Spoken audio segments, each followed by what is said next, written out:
আসুন আসুন গুরুদেব, আসুন। এই মাথাটা একটু সরান, আসুন আসুন। দেখুন, আপনি আমাকে যেরকম আদেশ দিয়েছিলেন আমি ঠিক সেরকম ভাবেই ব্যবস্থা করেছি।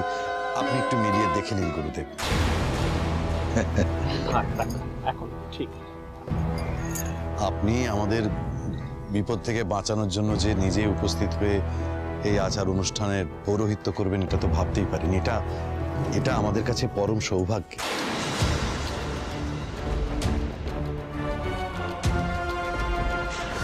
তোরা খুব ভালো থাকবি। হ্যাঁ, খুব সুখী হবি তোরা দুজনে।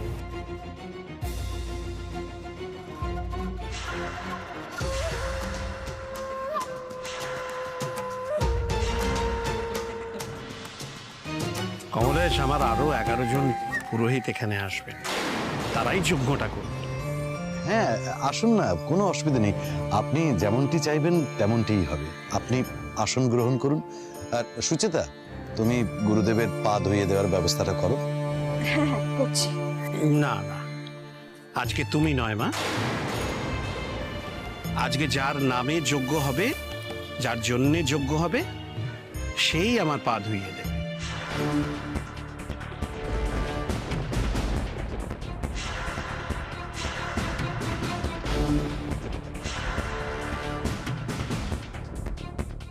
বেশ, তো আপনি যেরকম চাইবেন সেরকমই হবে। নীলিমা, এসো।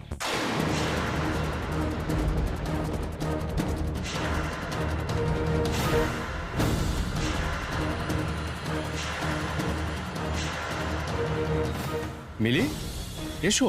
ওখানে দাঁড়িয়ে কেন? আমি আমি মানে মিলি মিলি মিলি, তোমার কি সৌভাগ্য বলো তো, গুরুদেব নিজে তোমার কাছ থেকে সেবা নিতে চাইছেন। উনি আবার যাত্রার কাছে সেবা নেন না, তোমার কাছ থেকে নিতে চাইছেন। চলো, এসো এসো এসো।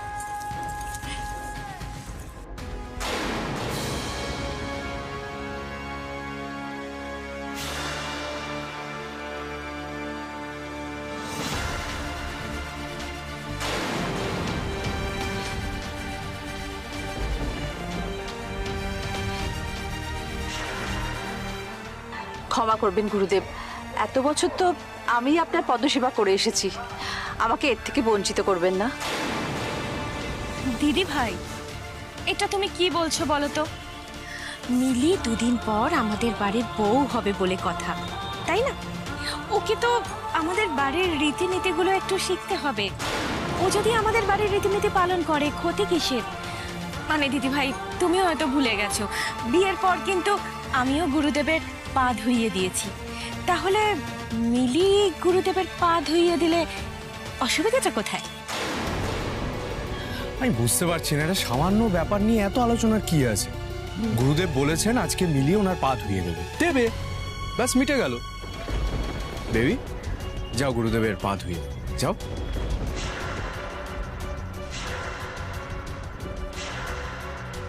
রাহুলটা কি গো মা? হ্যাঁ, এইসবেরও ভিডিও করবে, এর থেকে ও রোজগার করবে। মনুষ্যত্ব বলে তো আর কিছুই বেঁচে নেই ওর দেখছি। এই কাকে নিয়ে সমালোচনা করছিস? একবার আমাদের বাবার কানে গেলে কি হবে জানিস? এই যেটা হচ্ছে তোর সাথে ওটাই হবে, তখন বুঝবি ঠেলা। আমার মাথাটা গরম না করে এখান থেকে চুপচাপ চলে যা। আরে পিন দিস না, চলে যা। এসব কি হচ্ছে দাদা? বৌদি বেঁচে থাকলে মিলিকে দিয়ে সব করাতে পারতো ওরা। আপনি কিছু তো বলুন, কিছু তো বলুন।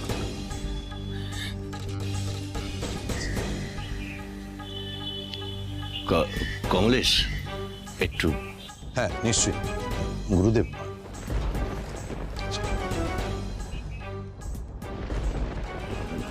না মানে দেখো, বলছিলাম মিলি তো বাচ্চা মেয়ে, এইসব রীতিনীতি ও কি অত মানতে?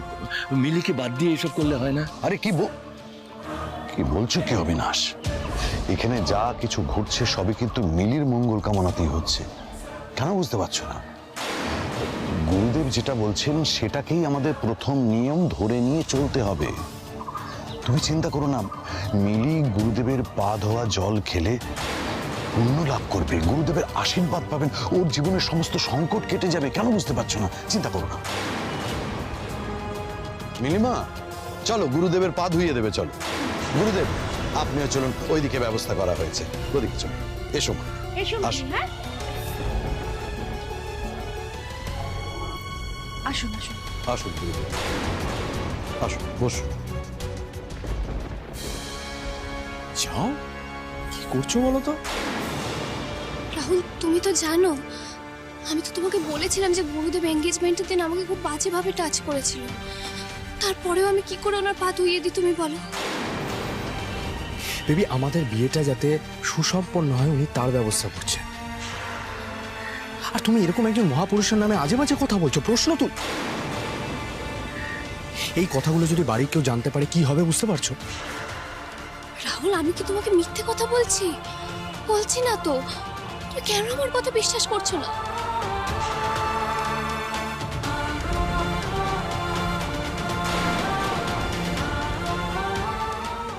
আমি দেখছি। গুরুদেব, আমি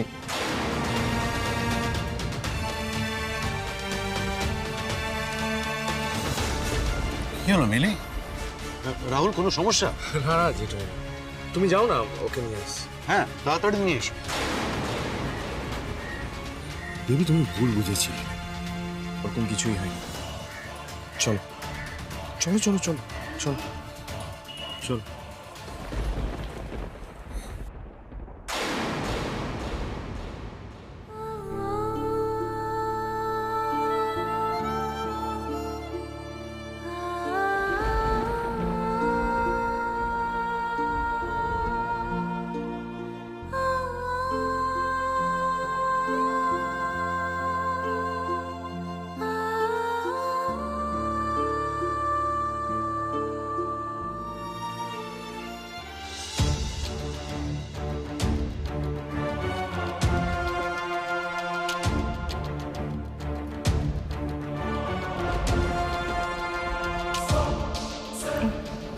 এসো।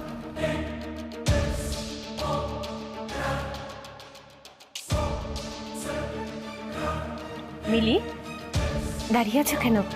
গুরুদেবের পাটা ধুইয়ে দাও।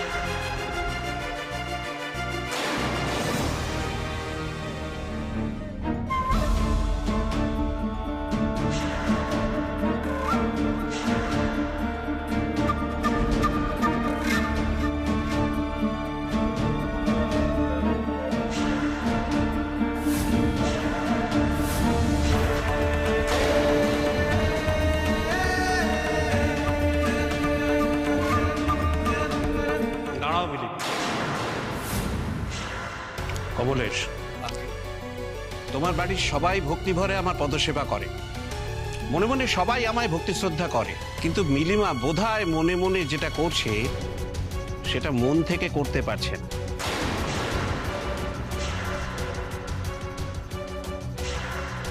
না না গুরুদেব, এটা কি বলছেন? মিলি আপনাকে খুবই মানে, আজকে হঠাৎ করে এত বড় একটা দায়িত্ব পেয়ে ও ঘাবড়ে গেছে আর কি।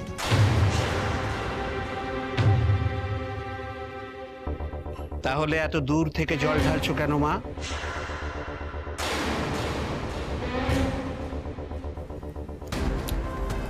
মিলি, ভাইয়ের কাছে বসে জল ঢালো। কি হচ্ছে? আমার পায়ে ঘি আর দুধ মর্দন করে তারপরে জল ঢালতে হবে তো। এটাই তো এই আচারের প্রথম নিয়ম। আমি বলছিলাম কি, মিলিমা এটা না করলেই। সাবিত্রী দি, প্লিজ আপনি একটু চুপ করুন। হ্যাঁ দিদি। চলো অবিনাশ, তুমি একটু দিদিকে বোঝাও, যা কিছু এখানে হচ্ছে সবই তো মিলি আর রাহুলের মঙ্গলের জন্যই হচ্ছে, তাই না? মিলিমা, যাও মা, গুরুদেবের কাছে যাও, গুরুদেবের কাছে গিয়ে ভক্তি ভরে গুরুদেবের পা ধুয়ে দাও, কেমন?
লোকটা তো সত্যিই খারাপ, ভণ্ড। আসল সাধু পুরুষ হলে এমন নোংরা আচরণ করতে পারে? মিলিমা কি এটা বুঝেই এত আপত্তি করছিল?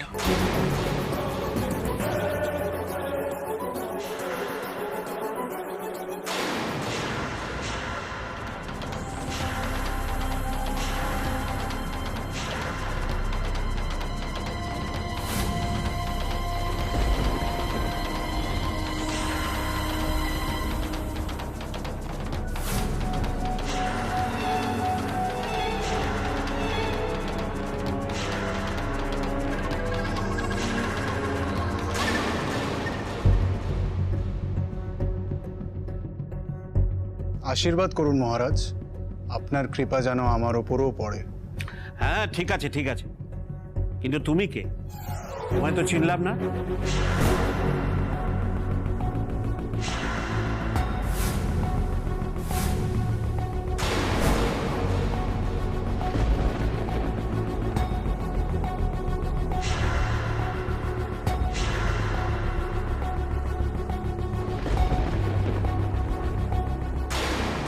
আমাকে চিনতে পারলেন না গুরুদেব?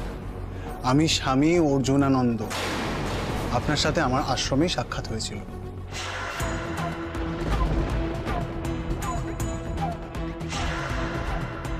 আমি আমার সাথে 10 জন পুরোহিত এনেছি, আমরা 11 জন মিলেই যজ্ঞটা করব।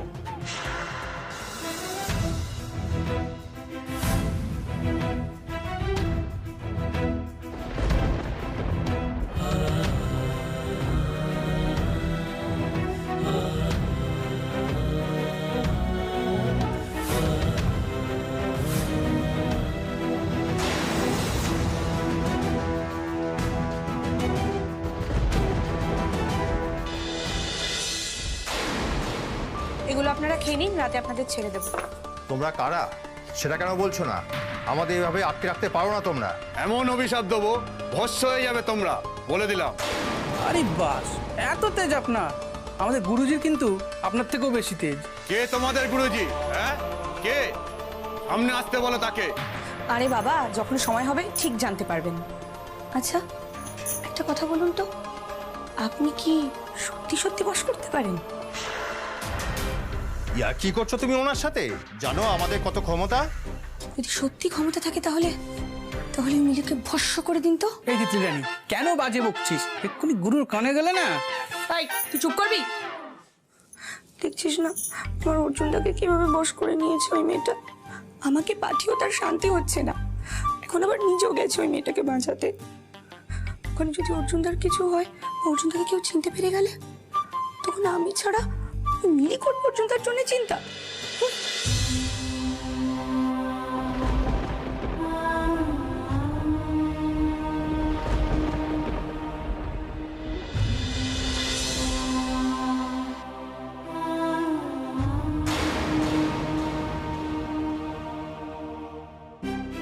আমি আসি গুরুদেব।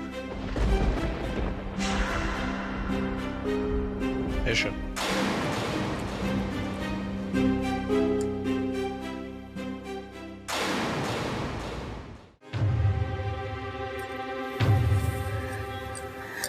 আপনি কে আমি জানি না বাবা, তবে আজকে আপনি আমার মিলিমাকে তার অস্বস্তির হাত থেকে রক্ষা করেছেন। সেটা আর কেউ না বুঝুক, আমি আর আমার মিলিমা বুঝেছি। আপনার কাছে আমি চিরকৃতজ্ঞ থাকব। ভগবান আপনার মঙ্গল করুন, তার আশীর্বাদ সব সময় আপনার মাথার উপর থাকবে।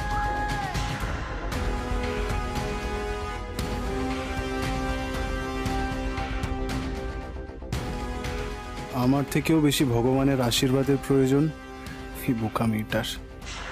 এইরকম নোংরা একটা বিধান দিল ওই ভণ্ড সাধু, আরও মেনে নিল। এত অন্যায় দেখেও চুপ করে থাকলে মা, প্রতিবাদ করলে না, আর কত এরকম অন্যায় সহ্য করবে বলো তো? আজকের দিনে দাঁড়িয়ে কোন পণ্ডিত ব্যক্তি এইরকম সব অদ্ভুত নিয়ম পালন করতে বাধ্য করেন বলো তো, যাই ভণ্ড গুরুজি করছেন? আস্তে রিঙ্কু, জানিসই তো এসব ব্যাপারে তোর বাবার কথাই শেষ কথা। আমার আর ভালো লাগছে না এসব দেখতে। শুধু এখানে আছি যাতে মিলির উপর কোনো রকম অত্যাচার না হয়। যদি সত্যি সেটা হয়ে থাকে তাহলে এর পরের বার অত্যাচার শুরু হলে অন্তত প্রতিবাদটা করো। চুপচাপ মিলির পাশে দাঁড়িয়ে থাকলে কোনো লাভ হবে না মা। সবাইকে অন্তত বুঝিয়ে দিও যে এই বাড়ির কর্ত্রী তুমি, এটা সবার বোঝার দরকার আছে। আরে কৌশিক, তুমি কোথায়? হ্যাঁ, এখানে একটা এত বড় অনুষ্ঠানের আয়োজন করা হয়েছে, সেটা শুধুমাত্র কৌশিক তোমার ছেলের মঙ্গলের জন্য, আর তুমি সেখানে অ্যাবসেন্ট। আশ্চর্য, এটা দেখতে ঠিক লাগে কৌশিক?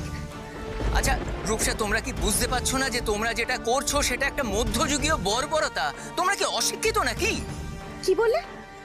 এটা মধ্যযুগীয় বর্বরতা? আমরা সবাই অশিক্ষিত? কৌশিক, তুমি কি সব বাজে বাজে কথা বলে যাচ্ছ বলো তো? আমার না বাজে কথা বলতে ভালো লাগছে না, আমি কথা বাড়াতে চাই না।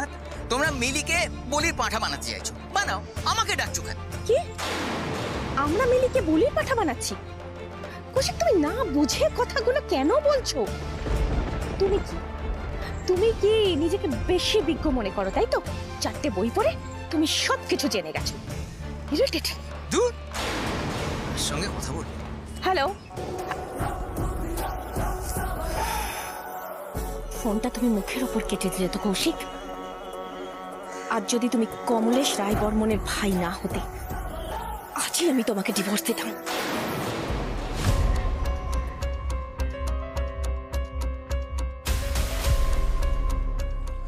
বসো মিলি।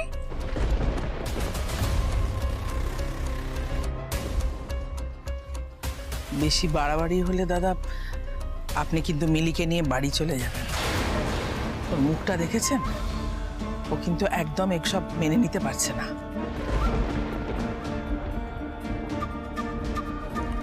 নিজের ইচ্ছে প্রেমটা করতে পারলো, আর নিজের ইচ্ছে জোর দিয়ে বলতে পারতো না যে এসব আমি মানি না, করব না। রাজি হলো কেন বলো তো? হ্যাঁ, কাঁচা বয়সের মেয়ে দাদা, সহজ সরল মেয়ে আমাদের। রাহুলকে ভালোবাসে, তাই ও যা বলে তাই শোনে। কিন্তু দাদা আজকে যেটা হচ্ছে সেটা ঠিক হচ্ছে না। দাদা, কি দেখছেন?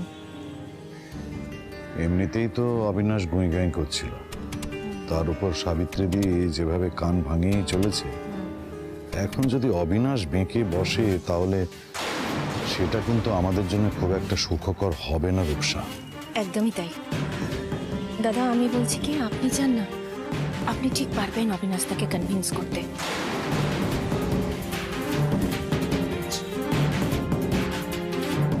অবিনাশ, কোনো সমস্যা হয়েছে? দেখো, আমি তো তোমার বন্ধু, তুমি আমাকে তো বলতে পারো।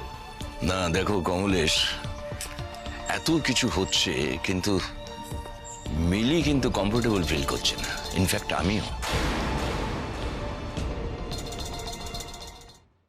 অবিনাশ, তুমি এই বিষয়টাকে একটু সহজ করে নিচ্ছ না কেন? আচ্ছা, আমি তো তোমার বন্ধু, আর মিলি তো আমারও মেয়ের মতো নাকি? আমি তো ওকে অত্যন্ত স্নেহ করি। আচ্ছা, তোমার কি মনে হয় অবিনাশ, আমি এমন কোনো কাজ করব যাতে মিলির ক্ষতি হয়? হ্যাঁ দেখো আমি না আমি আর কোনো কথা শুনতে চাই না। তুমি শুধুমাত্র এটাকে একটা যোগ্য হিসেবেই দেখো, আর কিছু নয়, অত ভেবো না। তুমি এসো আমার সঙ্গে, এসো এসো এসো।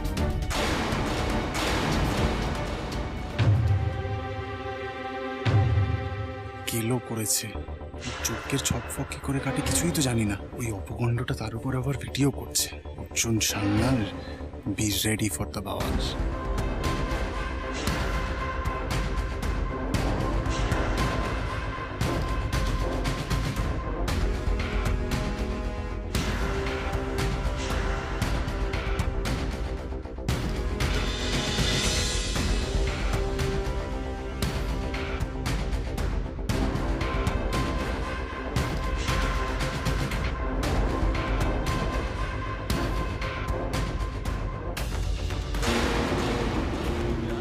তুমি খালি ভিডিওই করে যাও রাহুল, একটা মিনিটের জন্য আমার কাছে এসে দাঁড়ানোরও সময় নেই তোমার। ওই অসভ্য লোকটার পা ধুতে হলো আমায়, সেটারও ভিডিও করলে তুমি। কিন্তু আমার কথা বিশ্বাস করলে না যে লোকটা ভালো না।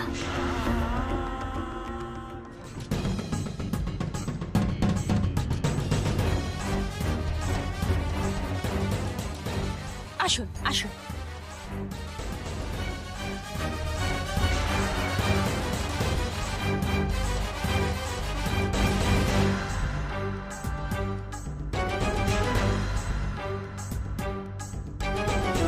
একই অনাচার,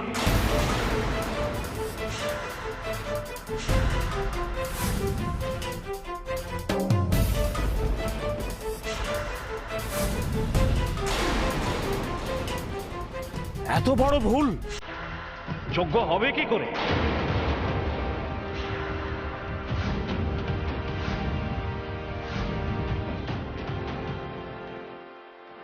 আপনি আদৌ পুরোহিত তো নাকি ভেগ ধরেছেন?